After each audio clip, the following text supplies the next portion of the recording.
take a drink. Amazing, amazing.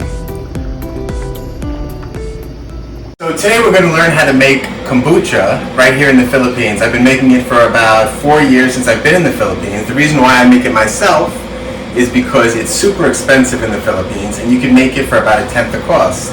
In the United States, it costs like $5 or it's about 275 pesos for a 16-ounce bottle. And we can make a 16-ounce bottle for more like 20 pesos or 40 cents. So kombucha is fermented tea.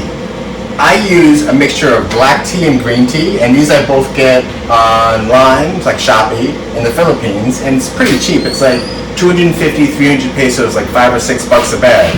And it will make probably 100 gallons of kombucha. So the cost per bottle is maybe 2 pesos. And these both are, I've tried them, this is what I've been using for years, so they're really good. You also need regular white sugar, not brown, not any kind of other sugar, just regular white sugar. Any brand of white sugar will be just fine, they're all the same. You also need some starter liquid, because the only way to make kombucha is with kombucha. So you have liquid here, and you have a SCOBY, which is a symbiotic culture, SCOBY, symbiotic culture of bacteria and yeast. And this helps ferment the tea. So the first thing we have to do is measure out the tea. And per gallon, today I'm only going to be making 2 gallons of kombucha, just so it's really easy and quick. I use 3 tablespoons per gallon. Now, if you don't have tablespoons or you want to get very exact about it, which you don't have to get, 1 tablespoon of tea weighs exactly, let's say 4 grams. So for each gallon of kombucha, you're going to use 12 grams of tea. I'm going to use 12 grams of green tea and 12 grams of black tea for 2 gallons of kombucha. So I'm going to weigh that out real quick.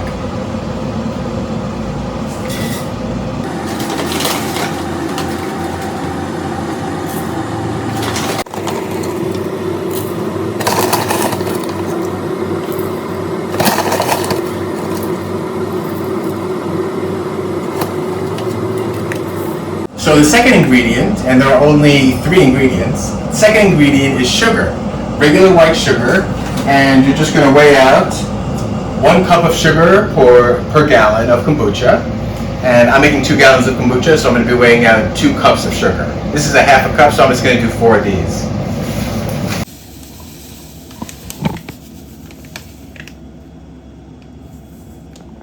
So in the Philippines, we boil water a lot of times in these instant kettles, and we need 4 cups of water or 1 liter of water per gallon. So I'm making 2 gallons, it's 2 liters or 8 cups of water altogether. It's been boiling. So all you have to do, take the tea that was weighed out, put it in a pot,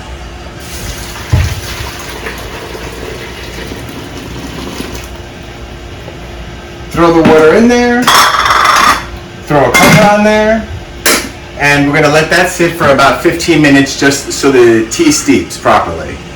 So the next step, we're going to prepare our SCOBYs, which every new gallon of kombucha needs a SCOBY, and it also needs 2 cups of very strong starter liquid. The difference between kombucha and starter liquid is kombucha in the Philippines, I ferment, I let it sit in this jar just outside, as long as it's not in the sun, anywhere in your house. My house is around 85-90 degrees, which is about 30 degrees Celsius. So you let it sit for about 7 days. But if you want starter liquid, it's best to let it sit for about 21 days. This way it will be super strong, it'll be vinegary, it'll be too sour to drink. But as a starter for new kombucha, it's absolutely perfect. I have 2 jars. The 1 jar is just complete starter liquid, and the second jar is called a SCOBY Hotel, where I have all my extra SCOBYs, just in case I need a couple of extra and I want to make more kombucha like now. So all you have to do, we're going to grab, my hands are nice and clean. I don't use gloves when I make kombucha, I just make sure my hands are clean, and it's also just for me and my family and friends, so my hands are very clean. Anyways, I'm going to grab, this is a SCOBY, And on the back of it, you're going to see these, and that's okay. That's yeast, and that's yeast that already did its job in fermenting the tea. So we're just going to throw that in there, and we're going to get 3 of them. So we'll take this nice fresh one over here.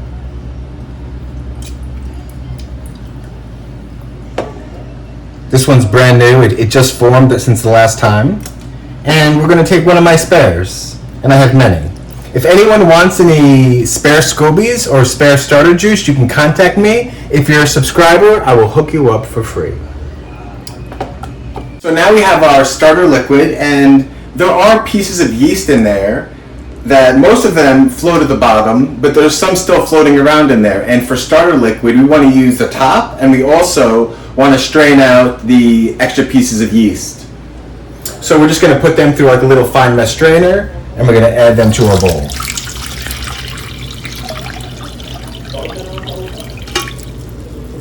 So the bottom quarter or maybe fifth, about 20-25% of the starter liquid, I don't even use. I just use the top because in the Philippines, since it's very hot, the yeast is a little overpowering of the bacteria, and it's a symbiotic culture, so it should be about even, but the yeast kind of overpowers it. So the bottom is going to be a little yeastier than you need. So we're just going to leave the bottom, and as long as we have 2 cups per gallon for our new kombucha, we should be just fine. Tea has been steeping for 15 minutes. You can take a look at it. So now all we're going to do is strain the tea leaves out of the tea.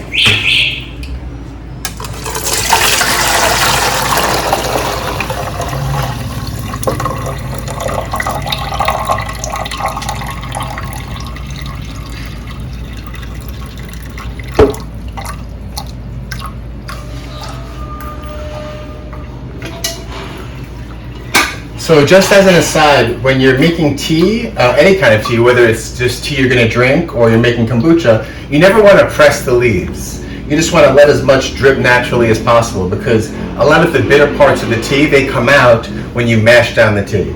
So as soon as it stops dripping, you're going to take that away, and we have our tea. And we're going to add our sugar to our tea.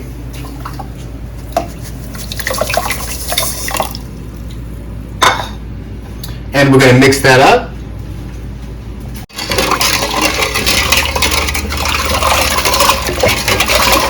So a little hack that I use, because I'm very impatient, is instead of waiting for the hot tea to cool, because you don't want to mix hot tea with your live bacteria-filled kombucha, you could make a double batch, a twice as strong batch with 1 liter, and then you have 1 liter of ice. So as soon as you add the pretty much boiling liquid, the hot tea, which is probably around 90 degrees Celsius, to your ice, it'll end up around room temperature.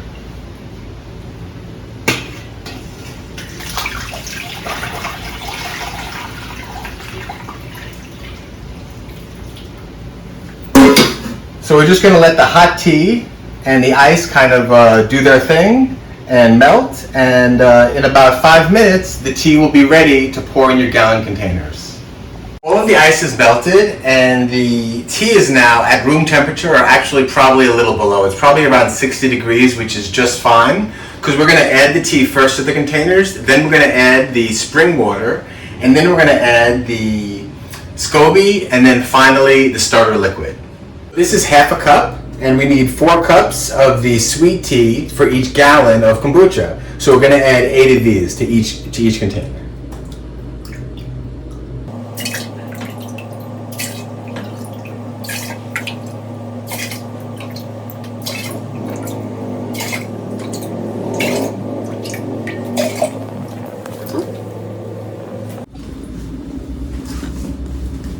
So then we're going to fill them about 90% full with any kind of spring water that you get in the Philippines. In the Philippines, for those who don't know, the tap water really isn't the best for drinking. So we order these 5-gallon jugs of water from anywhere from 25 to 40 pesos, depending on where you live, which is about 50 cents to 80 cents for 5 gallons of water.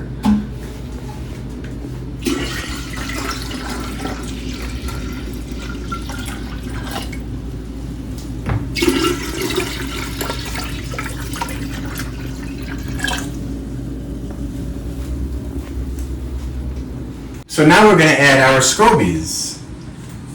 And you're going to line them right on top.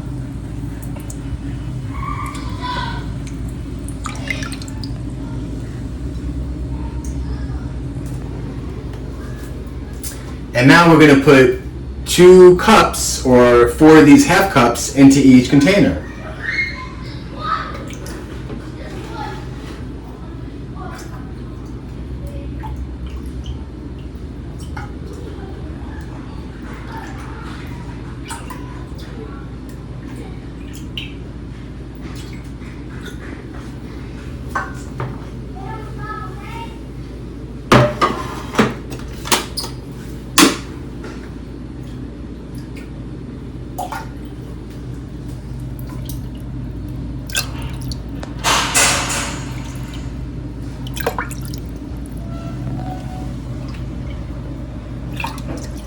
Okay. So now everything is all put together, and we're going to take anything from a very fine cloth like so, or you could even use a t-shirt, but a nice clean t-shirt, and you're going to drape it over your glass container. And then you're going to take 2 or 3 rubber bands, and this in the Philippines, it will keep bugs out. Because we do want air to go in. Air is necessary for the fermentation process. And then we're going to take this, and we're going to very gently place it on our kombucha shelf, or place it on any shelf.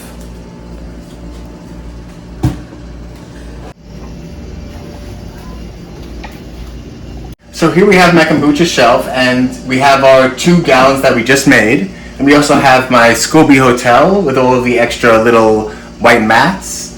And we have a couple of starter liquids back there, but in 7 days from now, we're going to strain out the liquid and make some kombucha. So today we're going to do stage 2 of making our kombucha in the Philippines. I'm very excited.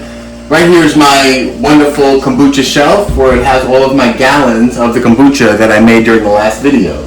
A couple of 2.5 gallon and 3 gallons.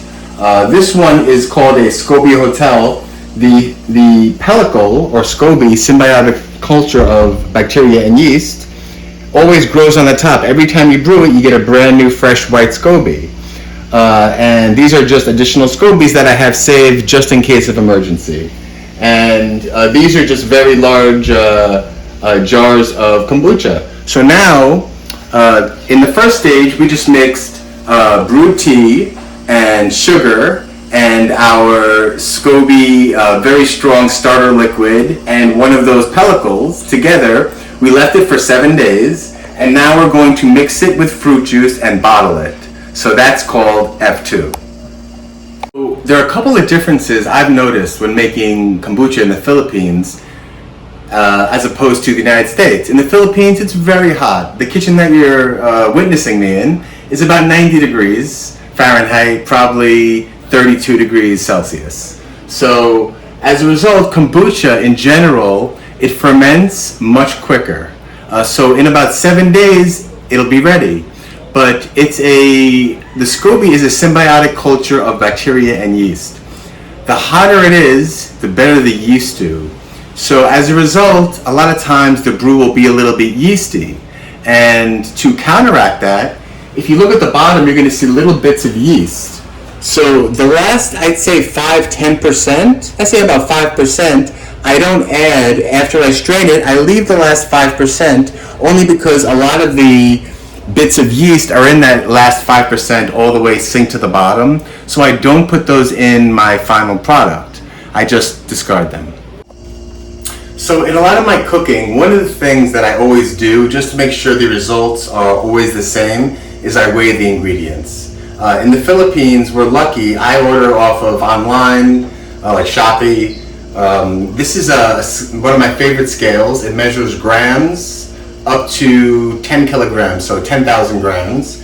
And this one I use more for maybe like pizza, where you need like a tiny bit of yeast, and this is to hundreds of grams. This one's maybe 150 pesos, and this one's maybe 200 pesos, and they are worth their weight in gold. So I recommend anyone who does any kind of cooking or fermenting or making kombucha, especially making pizza. If you want consistent results, you can weigh your ingredients and it works. It'll come out the same every time. Next step in the kombucha making process is to separate the SCOBY from our kombucha. Now, at home, as you see during all my cooking videos, full disclosure, I don't wear gloves. My hands have just been cleaned thoroughly, just so you know. So as long as you have clean hands, you'll be just fine. So I just grab the SCOBY. There's a little SCOBY right here, and there's a great giant SCOBY. And I put it in my new SCOBY hotel. I just put it in a jar and set it aside. And then I'm going to use a fine mesh strainer, and I'm going to pass my kombucha through the strainer because there are a lot of pieces of yeast in the kombucha, and I don't want those little chunky pieces in my final product. So I'm going to strain it real quick and put it in a pitcher, and then I'm going to put the strained juice in these gallon glass containers. It's always best to use glass.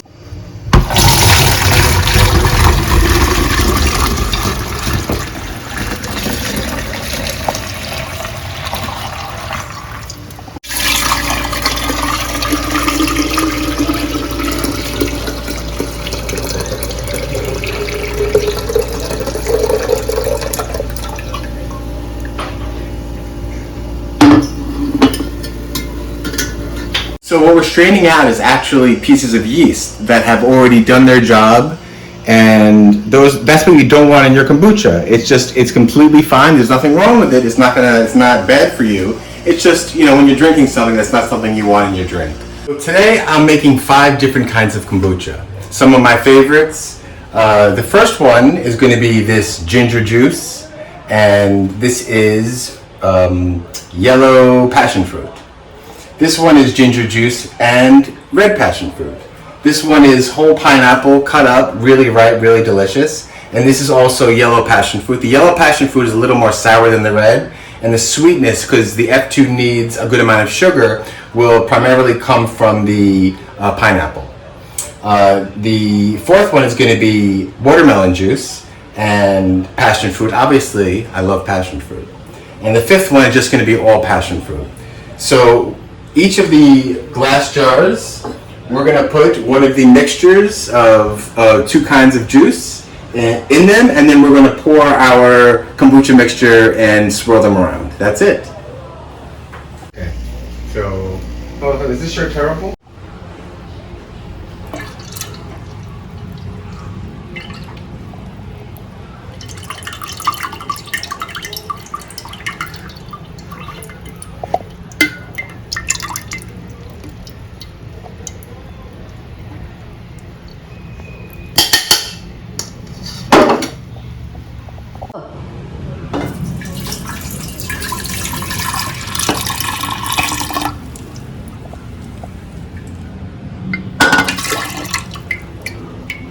So now we're going to take our strained kombucha liquid, and as you can see, the kombucha liquid is already minorly carbonated because it naturally carbonates. Once we mix this with the juice to give it more fuel or sugar, and we bottle it in airtight bottles, it'll get really carbonated, like a natural soda. So delicious. It's one of my favorite things. So we're just going to pour this right in.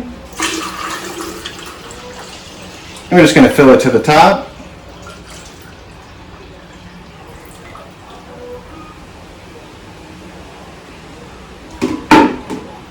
And we're going to give it a little stir.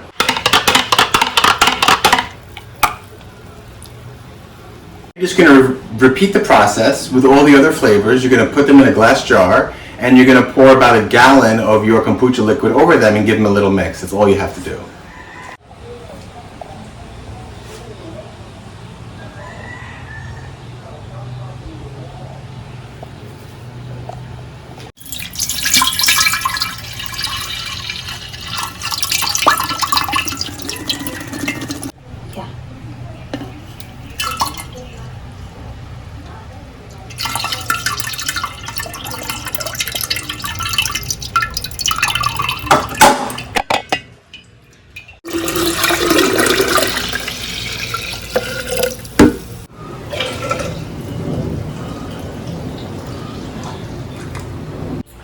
So sometimes with the fruit that you use, like with pineapple, with mango, with guayabano, it's very difficult to juice those unless you have one of those machines that they have at some of the stores where they actually crush the coconut to get the coconut milk. If you don't have one of those, which I don't, it's very hard to juice a lot of these fruits. So an alternative would be to put the fruit in the jar.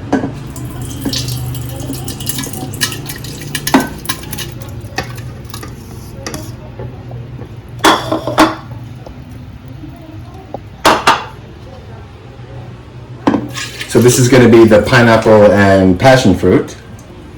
And then you fill the jar with the strained kombucha liquid.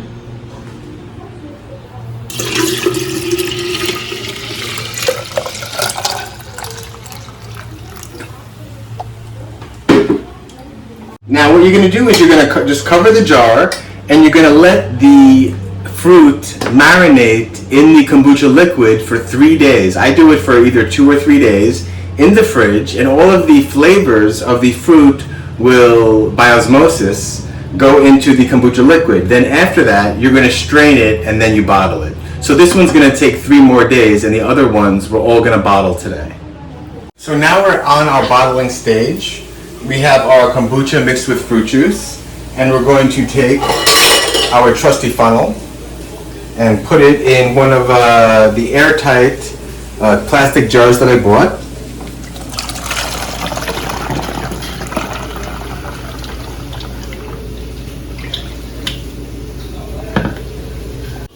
So you fill it to about 1 centimeter from the top, and you're going to take the cover, you're just going to put it on, and you're going to put it on really tight, so you're going to turn it really tight, and we're going to leave it outside for 3 days to 4 days. Now again, in the Philippines, it's very hot. The hotter it is, the quicker it's going to carbonate. The good thing about these types of bottles is you can tell when they're ready. When they're really rock hard, that means they're ready. It takes anywhere from 2 to 5 days, depending on how much fruit juice you put in, what type of fruit juice, and how hot it is. Now another option for bottling, if you can't get a hold of these plastic bottles, which I got at, I think I got it off Shopee or Lazada or Facebook, one of the bottle wholesalers. I got a bunch of bottles. But if you don't have those bottles, a great alternative, at least as good, are these glass jars. So you get soda in these liter containers. I think it's 750 milliliters. And I covered the label because I don't want any copyright infringement. So you'll never know which company was drank here. And we're just going to do the exact same thing. We're going to throw the funnel over there, and we're going to fill these up all the way to the top. Maybe leave 1 centimeter until they're finished.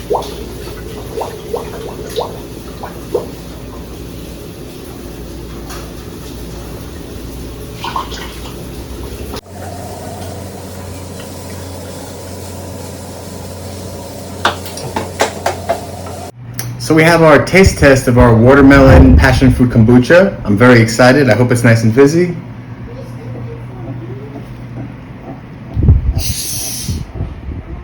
Oh yeah. Oh yeah. Uh-oh. Oh yeah, fizzy aplenty. And you see all those pieces of fruit. Alright, a little overboard, but you get the point. Let's give it a taste. Look at that color, beautiful. Beautiful. Awesome. Watermelon passion fruit kombucha. Actually one of my favorites of this batch, really nice. Worth the effort, let me tell you. Drink well.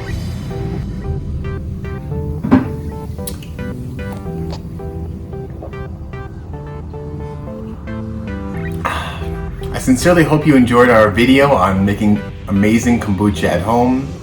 If you have any other tips and tricks, or with any questions, you can always leave them in the comment section below. As always, I would just ask that you like our video and subscribe to our YouTube and Facebook channels. That would be most appreciated. from Next Level Travel PH. Thank you so much for watching, and we always encourage you to live, travel, and in this case, drink well. Take care.